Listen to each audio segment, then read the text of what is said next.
Ada sebuah pertanyaan dari jamaah Bang Haji Mamat.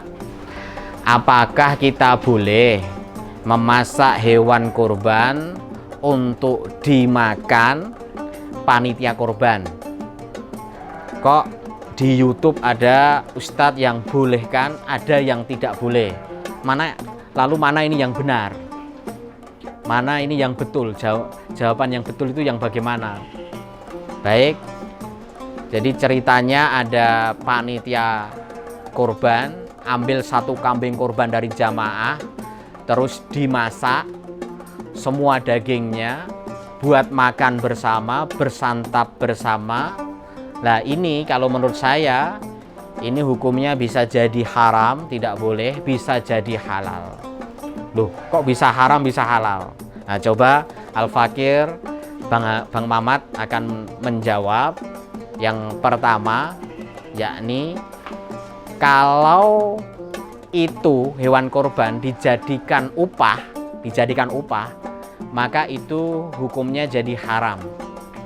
Seperti dalam sebuah riwayat bahwa sahabat Ali diminta Rasulullah Shallallahu Alaihi Wasallam merawat unta-unta beliau yang beliau kurbankan. Kata sahabat Ali, beliau mengatakan wa an atasaddaqa bilahmiha wa juludiha wa ajillatiha. Dan saya disuruh Nabi mensedekahkan dagingnya dan kulitnya dari hewan kurban Rasulullah Shallallahu Alaihi Wasallam. Wa an la u'tiyal jazara minha.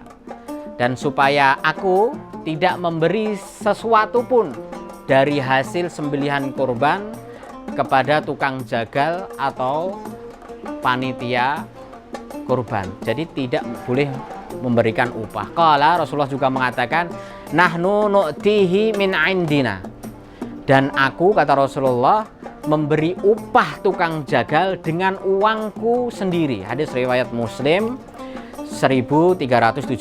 Jadi Rasulullah memakai uangnya sendiri, tidak dari penjualan kulit ataupun yang lainnya. Jadi ini tidak boleh. Jadi hadis ini cukup jelas sekali bahwa memberi upah jagal atau panitia dari daging kurban itu kita tidak dibolehkan, jamaah yang dimuliakan Allah Subhanahu wa taala. Tidak boleh memberikan upah. Yang kedua, lalu Ustadz, kalau bukan upah bagaimana? Kita niatkan untuk dari dagingnya ini untuk makan-makan, tapi niatnya bukan upah tapi sedekah.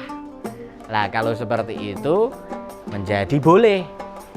Tetapi nih ada syaratnya, bahwa panitia harus meminta halalnya sahibul kurban dulu, yang punya kambing harus minta halalnya. Pastikan itu bukan kurban karena nadar. Karena kalau karena nadar, ulama Hanifiyah, ulama Syafi'iyah, dan mayoritas ulama madhab Hambali semuanya bersepakat bahwa kalau itu kurbannya karena nadar, harus disedekahkan ke fakir miskin semua dagingnya.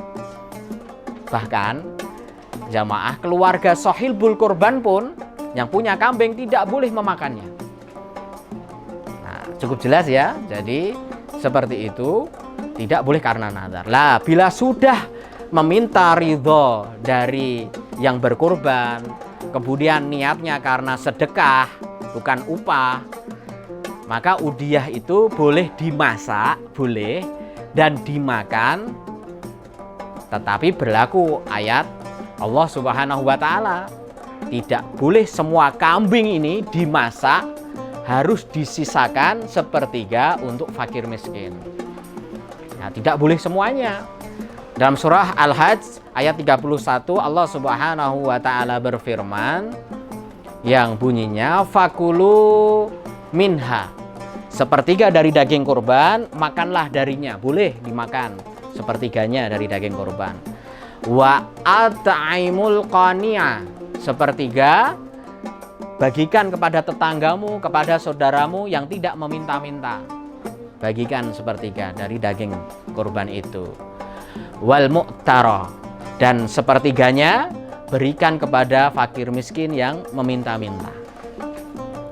Nah, Kalau kita sudah meminta ya, meminta ridhonya yang punya kurban, tidak karena upah ya, karena sedekah sepertiga tadi yang jatahnya yang berkorban, boleh ya kita minta untuk makan tadi, kemudian disedekahkan untuk makan-makan, yang sepertiga jatahnya tetangga-tetangga boleh ya, karena yang makan-makan panitia itu tidak semua fakir miskin, itulah yang sepertiganya diberikan kepada fakir miskin. Tapi menurut saya itu ribet ya, ribet dan susah. Kalau menurut saya ya baiknya seperti jagal itu, seperti Rasulullah, kita iuran saja, cari kambing satu untuk masak untuk panitia, jadi itu bukan hewan kurban. Jadi biar tidak ada perbedaan, tadi tidak bingung ini halal apa haram, harus minta ridhonya harus sepertiga, ribet. Mending iuran 100.000 nanti 20 orang sudah dapat 2 juta, bisa beli ini kambing ya, untuk biar tidak menjadi kebingungan. Baik, terima kasih, semoga mencerahkan. Wassalamualaikum warahmatullahi wabarakatuh.